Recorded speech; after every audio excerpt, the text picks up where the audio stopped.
Le conseil exécutif de la Croix-Rouge sénégalaise s'est réuni le 11 mai 2018 à Thiès aux fins d'examiner et d'analyser la situation qui prévaut à la Croix-Rouge sénégalaise. Un groupe de jeunes,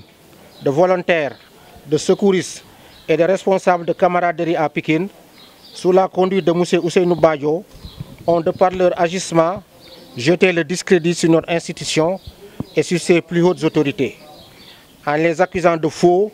et d'usage de faux, en portant des injures à son endroit, en traitant d'honnêtes membres de la Croix-Rouge sénégalaise de voleurs, de menteurs et d'arrivistes, en traitant les membres du conseil exécutif de corrompus et d'hypocrites, et enfin, en utilisant la violence physique et verbale, en se rendant au siège du comité national les 16 avril et 1er mai 2018 pour vandaliser les locaux et véhicules de la Croix-Rouge. Constatant l'agression sur un groupe de volontaires à Pikine, considérant que ces comportements sont indignes et relèvent de l'indiscipline notoire, de la barbarie et du vandalisme de la part de leurs auteurs. Par ces motifs, jugés graves, le conseil exécutif de la Croix-Rouge sénégalaise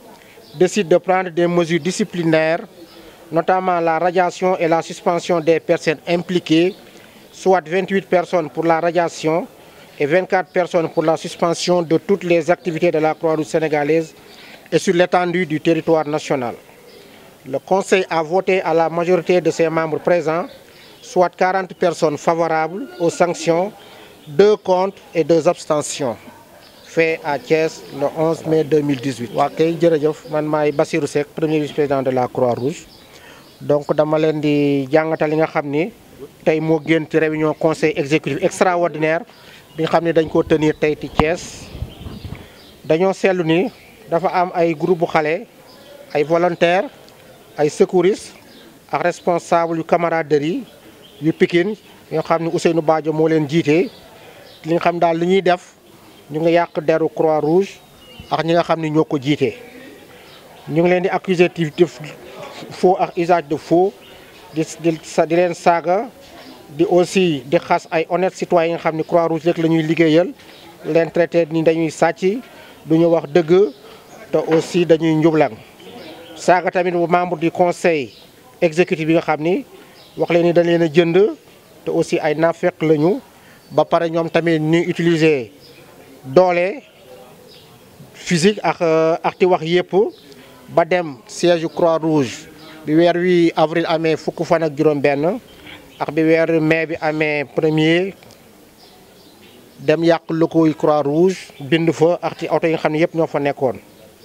ñu seetlu aussi agression yi nga xam ni def nañ ko ci volontaires yi nga xam ni ñoo dëkk Pikine ñu seetlu tamit que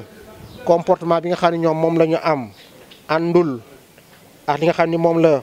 xale Croix-Rouge war a mel te ñu wane ci ñàkk a yar gu mat sëkk ak aussi def li nga xam ni du yëfu gor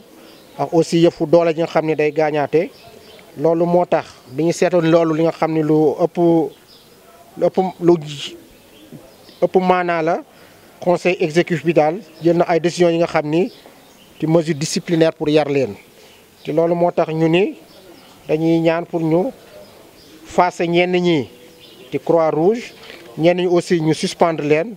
soit muy ñaar fukk nit ak juróom-ñett ñi nga xam ni moom lañ ñi dañ leen di dàq ci Croix-Rouge ak ñaar fukk nit ak ñeent yi nga xam ne dañ leen a bëgg a suspendre activité Croix-Rouge yëpp di am ak ci biir réewu Sénégal yëpp. conseil bi nag bi ñu koy voté ñeent fukk nit ñoo ci d'accord ñaar ñoo ci d'accordul ñaar ñoo ci mandu donc loolu lañ def tey ci Thiès ci fukk fan ak benn ci mois de mai 2018.